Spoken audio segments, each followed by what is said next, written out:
We seem to have 3 visitors from the Order of Light who say they come in peace and want to discuss the elders at Obscitans Abyssus. Send them in. Thank you for speaking to us. We understand your reservations based on our previous allegiances, but we believe there is more at play.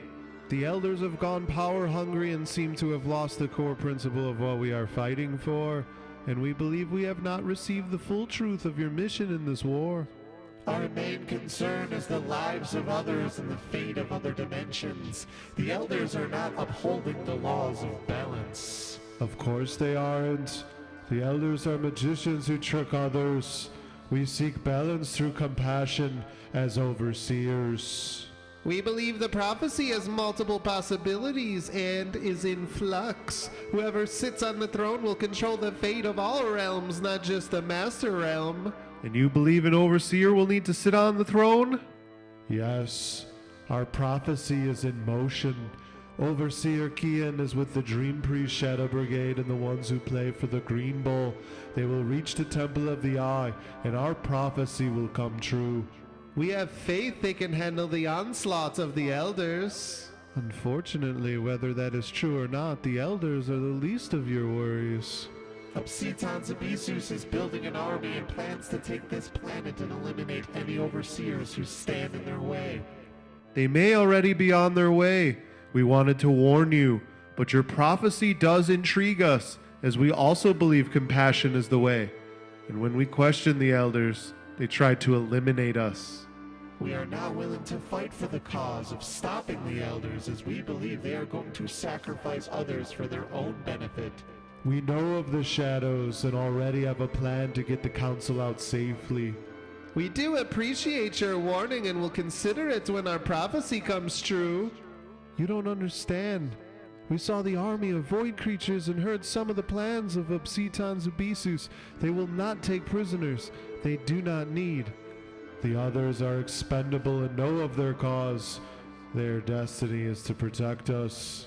It is for the good of the Master Realm and the war. But there are families. We just saw them, little ones, all believing in the Overseer Council to protect them. We did not feel like they considered themselves sacrifices. All must be evacuated. Enough. You are not an overseer and you will not give us orders. Our plan is in motion. Either join us or be imprisoned. Your choice. Very well. We will go back and aid the others against the elders. Good decision. You may have a part in our plan after all. All hail the overseers. Now please leave our council chambers.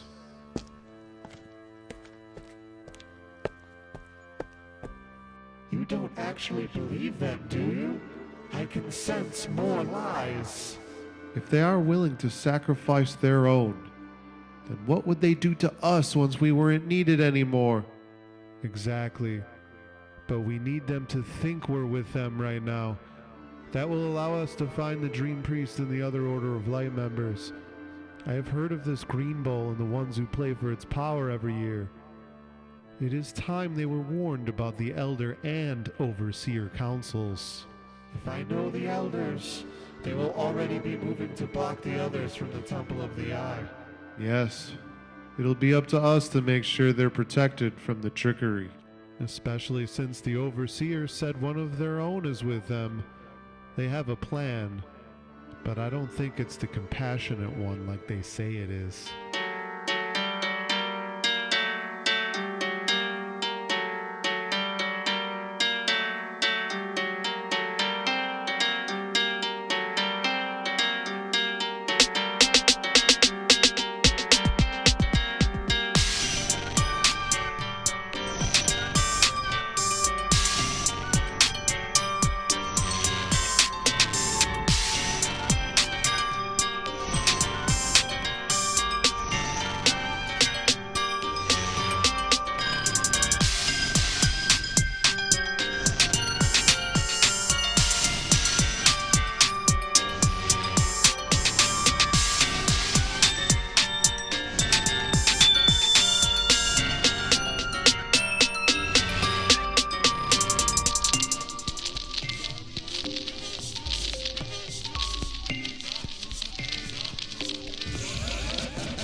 Welcome to the quest for the Green Ball, War Within, and welcome to the final quarter of the regular season. Just 4 weeks separates us from the playoffs, 1 month. And the power rankings and standings are getting very interesting as we hit this final stretch. We will be back out of division this week with some massive contests on the slate, but last week's divisional matchups turned the tables in 2 divisions, including the Dream Division, which had our last with The Stars Are Right squad taking on the Overcomers. This was a high-scoring match. It ended up turning in the Overcomers' favor after a concussion to player to watch Jackson Dart, and a major difference at defense and kicker resulted in a 129.54 to 112.68 win. Sam Laporta didn't do amazing with 53 yards, but he did best Kyle Pitts on the other side. Now, Dart had a great game until he had to come out with 242 passing yards, 66 rushing yards, and 2 scores. That was because he suffered a concussion on a fumble and couldn't get any more points. And then on the other side, Josh Allen on the Overcomers ended up with 2 touchdowns as well. So Dart's score wasn't that big of an advantage. And then it ended up being the Seahawks defense and Jason Myers, the kicker, who really stepped up for the Overcomers. The Seahawks had 2 touchdowns, 5 sacks, and 2 fumble recoveries. Myers had 3 field goals and 5 extra points. Lad McConkey sealed the win with 107 yards and a score. And Woody Marks, Juwan Jennings, and Aaron Jones also reached the end zone. Saquon Barkley added 101 yards on Monday to just pad the final score.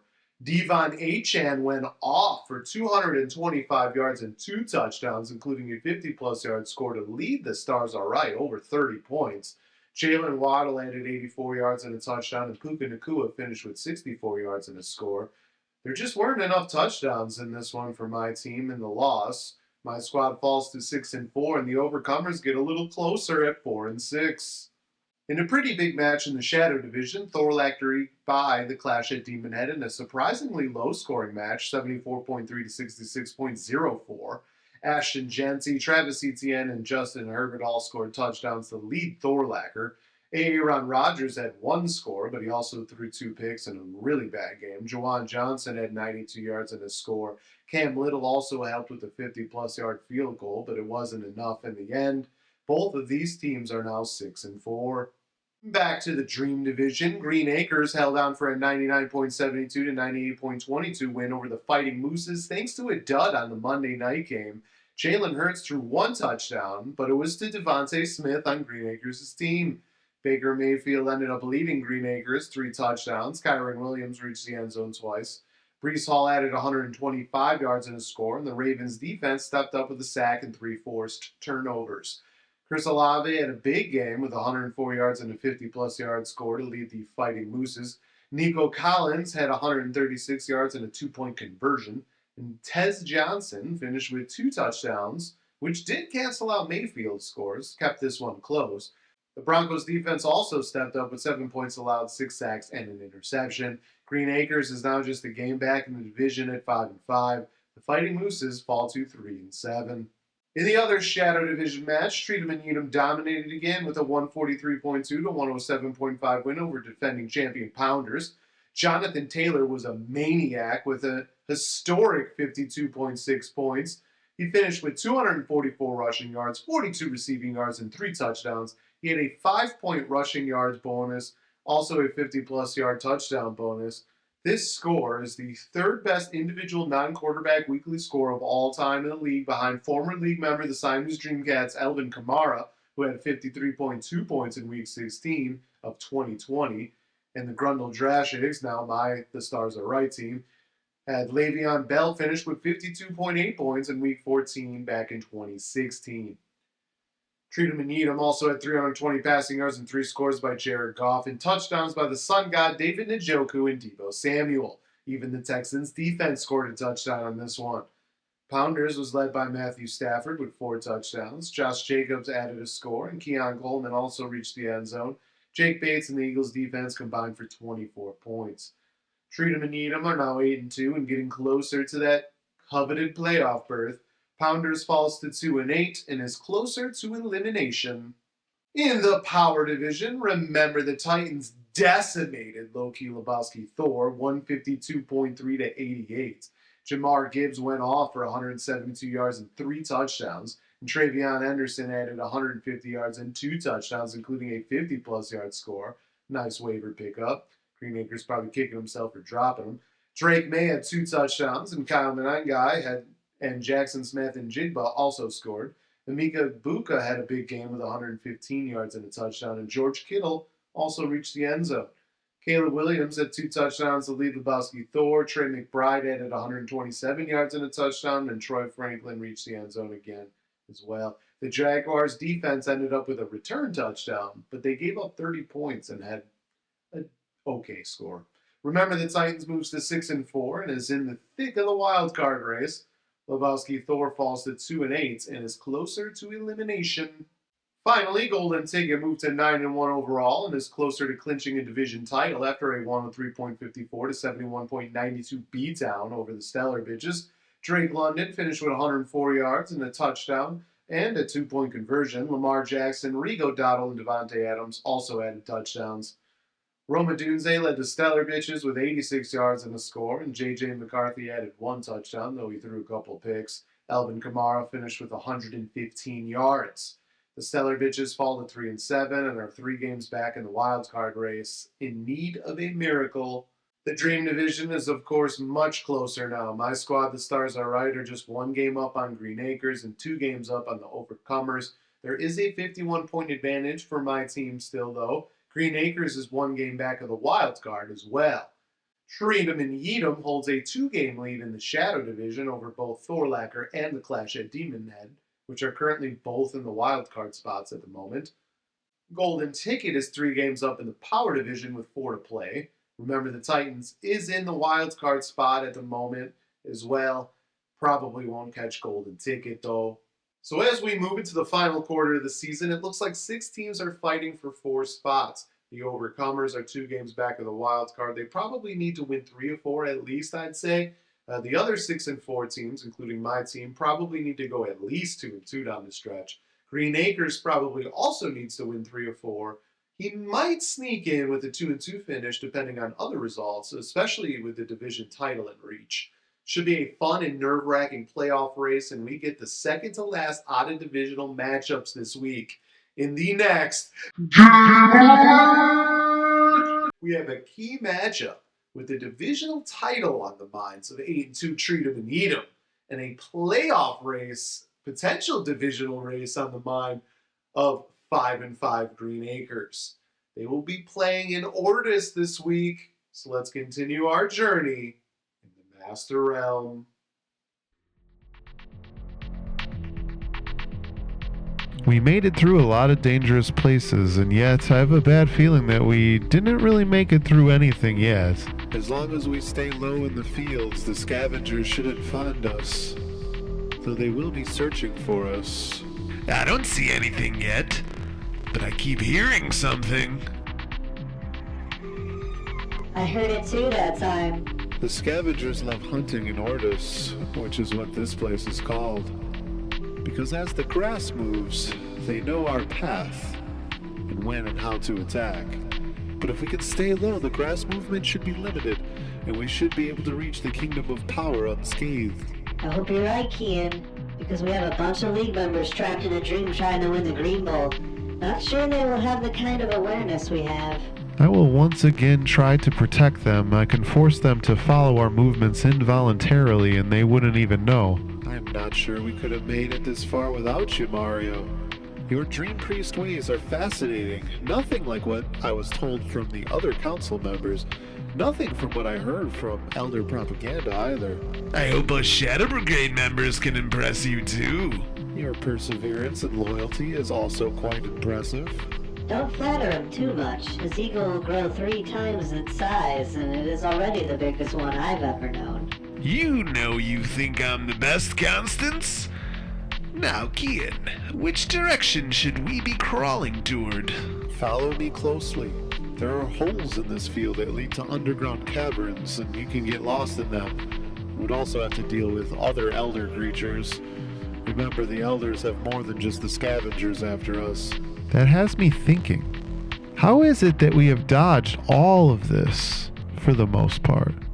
I mean, even the scavengers. I feel like we should have had multiple battles already. Are you suggesting that the elders are letting us get this far? Some sort of trap? Why not a trap? I assume they may want to use us if Obscitans Abyssus is bringing this army. The problem is that they already swore to eliminate you. This is why the scavengers are after you. The reason why we have avoided them is because of me. My staff gives off a slightly high frequency. Offers us protection. We cannot hear it. The scavengers can. It confuses them just enough. So what does Ortus mean? Seems odd to name the field. It means birth or beginning. It can even mean sunrise. It symbolizes where life started in the Master Realm. This field is where everything began. The first life forms in the Master Realm originated here. The first colony was here as well. Ruins existed when I was a child, back when we thought of that history.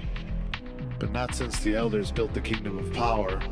The Elders essentially used the materials from the ruins to pretend that the Master Realm was created solely for them. Those screams are getting louder. Not too fond of that. Yes, let us take our minds off them by looking at another Key League matchup. Will Treatum and Needham continue their dream rookie campaign and push for the #1 overall seed? Can former champion Green Acres make a run to close the season to get a chance at a 2nd overall title? And we will make it to the Temple of the Eye before it's too late, right? Have faith, Dream Priest. We aren't dead just yet. Franklin! Look out! Rah! Not surprisingly, with Jonathan Taylor on a bye, Green Acres has a 62.3% chance to win. And they could possibly be tied for first place with a victory here if the stars are right fall. Tua Tagovailoa has a great matchup, but he does sometimes give us perplexing duds. Jared Goff is usually solid, but he has a tough matchup. This seems like a huge area here to decide this one. Kyron Williams and Breece Hall have an advantage over David Montgomery and Chris Rodriguez. But the Sun God versus Justin Jefferson matchup should also be a big one. Jefferson has a great matchup, but no connection with J.J. McCarthy. The Sun God has a tough matchup. Devontae Smith versus Deebo Samuel is interesting as well. Samuel has a backup throwing his way, while Smith is in a great matchup, but a suspect offense at the moment.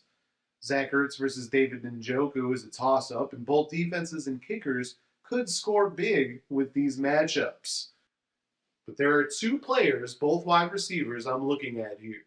For Green Acres, I'm turning to Rashee Rice of the Kansas City Chiefs. Rice came back from suspension and played 3 games so far this season. He has touchdowns in all of them, 3 receiving and 1 rushing. He also had 93 yards receiving against Washington and 80 yards against Buffalo before the bye week. But he continues to get touches and opportunities in the red zone. I think that's the most important. The Chiefs' running game is so unpredictably awful. I mean, Kareem Hunt does get goal line carries. Pacheco had a touchdown in there as well. But when they, usually when the Chiefs are passing in the red zone since Rice came back, they're seemingly setting up screen passes for Rice so that he's almost like a running back. And that's obviously big for Rice. The problem for Rice this week is he has to face a Broncos defense that's #1 against wideouts. How crazy are they against wide receivers? They've allowed just 2 touchdowns to the position all year. Keenan Allen and Jalen Tolbert. Only 1 wide receiver had over 110 yards. That was Devontae Smith. And besides Wan'Dale Robinson with 95 yards and Quentin Johnson with 89 yards, no other wideouts have had more than 80 yards in a game against the Broncos. Rice is certainly in for a real test this week, as is Patrick Mahomes in the Chiefs' offense. However, if there's anyone to buck a trend, it's Mahomes and Andy Reid. So we will find out if Rice is matchup-proof here. If Rice can reach the end zone again and do well enough in the flex, it will go a long way to push Green Acres for a chance at an upset in the standings. But if Rice disappears, it could be enough to keep Treatum and Needham in the match before that Sunday night game, which will be huge for them. Now for Treatum and Needham, I'm taking a look at T. Higgins of the Bungles. Higgins has 481 yards and 6 touchdowns this season as a solid wide receiver too, especially when Joe Burrow or Joe Flacco are throwing his way.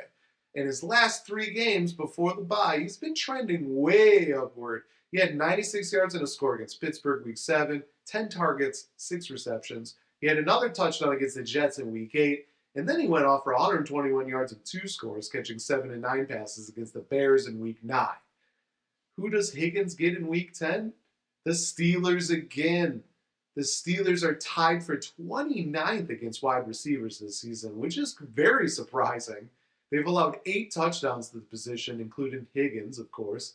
They also have allowed all but 2 teams to have a receiver with at least 80 yards, with the majority finishing with 90 or more yards, at least one receiver doing that in each of these games. Jackson Smith and Jigba, Jamar Chase, Justin Jefferson, Jordan Addison, Michael Pittman, Alec Pierce, and Ladd McConkey have all had over 100 yards in a game against the Steelers. So if Higgins continues to trend upward and he mirrors his last performance against the Steelers, this could be a big boost for Treatham and Needham, who needs a lot of guys to step up without Taylor in the lineup.